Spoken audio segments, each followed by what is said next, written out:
Fa ho an'ny faninanana eny Kianja kosa indray dia ny faran'androany tolakandro teny amin'ny Kianja Maki ny lalao famaranana fiadinan'ny tompondakan'ny seksiona Atsimondrano voahosotra ho tompondaka tamin'izany ny 15 Nazareth hofitinina aminao anatin'ny fanadihadiana ity izay fifaninanana teny Andotapenaka izay.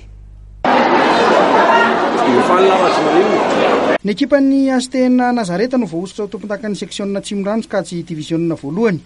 Resiny teo amin'ny famaranana tamin'ny isa 7-telo ny ekipan'ny banana Andotapenaka.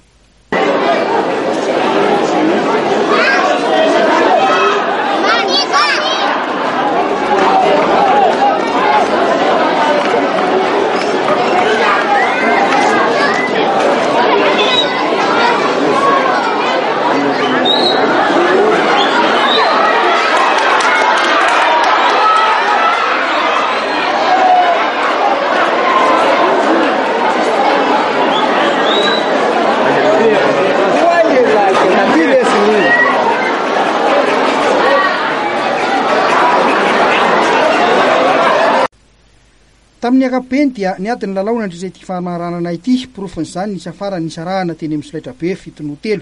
Na dia teo aza ny fahasarotana teo amin'ny lafin'ny Kianja dia tosatra amin'ny farany tao mpilalovanà ho ny filohan'ny seksiona Atsimondrano Randriamanana Armand. Nay Atsimondrano aloha zany dia eo amin'ny famaranana première division. Mbola eo moa ireo deuxième sy ny troisième izay mbola tsy vita fa mbola calendrier manaraka. Nanahoana ny fiatrehana ny tao mpilalovana raha ho anareo manokana indrindra ho an'ny any amin'ny faritra Atsimondrano amin'ny lafiny rehetrarehetra? Eo amin'ny lafin'ny Kianja angamba aloha ny tena hita hoe olany satria tsy manana kianja tsy afa-tsy le rian'ny fifiana teny any Somazela ihany izay Atsimondrano. Rehefa tena saison mako tsy homologué le terrain Tankasaka dia tsy azo anaovana. Dia le terrain tery nefa iny idiny dia sarotsarotra zany teo amin'ny fanomanana nanantanterahana an'le baolina tamin'ity taona ity.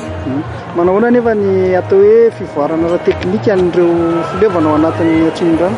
Indray aloha nefany dia raha eo amin'ny fivoarana ara teknika aloha zavatra tsapako satria raika amin'ny 20 taona zany zao ny tena nylalaovana rugby tato amin'ity Atsimondrano ity ny mpilalao tato.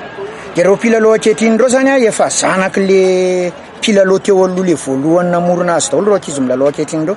Dia hita mihitsy fa tena tafita zany le hoe fantombiasana an'le fahaizana amin'ny lalao dia fa avo lenta be zany aloha raha fahitako an'izay finale natrehana teo androany izay tena avo lenta le fahaizan'ny ankizy.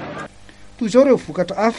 Troisième fahana Korondrano andrefana nandresy ny Asta Mapasika tamin'ny isa 10 ary ny 15 Oval nandresy ny JS Tanjombato tamin'ny isa 9.